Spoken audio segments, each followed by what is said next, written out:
हरियाणा की गलती हमें नहीं दोहरानी है। हरियाणा में जो हारे हैं उन्हें गलती नहीं दोहरानी।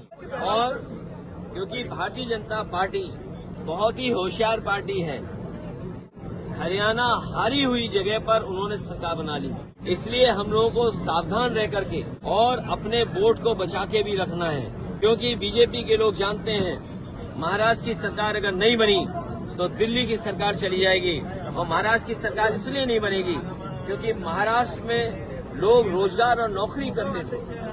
महाराष्ट्र में लोगों को रोजगार और नौकरी मिलती थी। आज महाराष्ट्र के कारखाने यहाँ से छीन करके गुजरात भेजे जा रहे हैं। जो प्रतिमा लगी थी छत्रपति शिवाजी महाराज को न केवल महाराष्ट्र के लोग बल्कि पूरे देश के लोग उन्हें मानते हैं, पूजते हैं। हमारे उत्तर प्रदेश के लोग भी मानते हैं। सोचिए, उनके स्मारक में, उनकी प्रतिमा में ये घपले कर रहे हैं, तो महाराष्ट्र की जनता ये अपमान कभी स्वीकार नहीं करेगी। महाराष्ट्र की जनता इसको अपना सम्मान का चुनाव भी समझ रही है।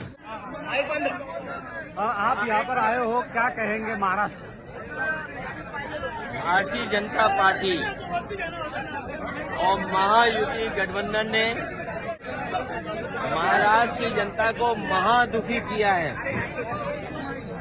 और जो स्मारक और प्रतिमा में घपले घोटाले देखे, यहाँ पर जो मैंने सड़कें देखी हैं,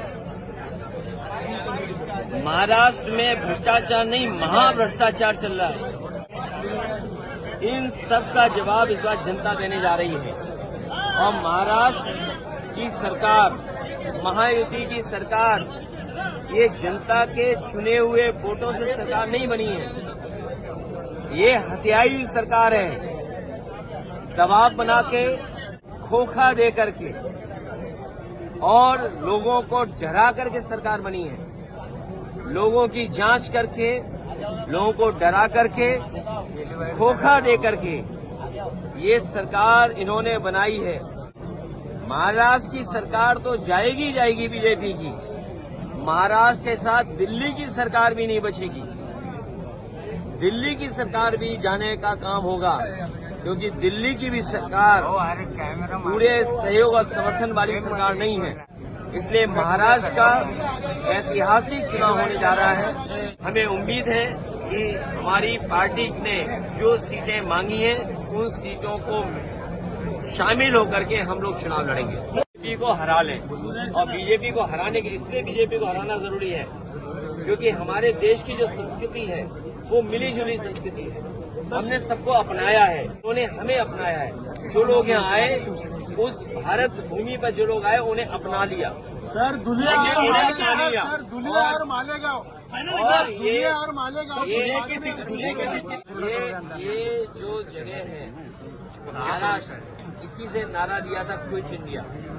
इसी महाराष्ट्र ने बाल गंगाधर तिलक जी ने गांधी जी को बुला करके देश की लड़ाई को आगे बढ़ाने का काम किया। तो महाराष्ट्र का संदेश देश की राजनीति को बदलने वाला संदेश होगा। ये महाराष्ट्र का ऐतिहासिक चुनाव है और हमारे यहाँ पर प्रत्याशी इरशाद भाई हैं।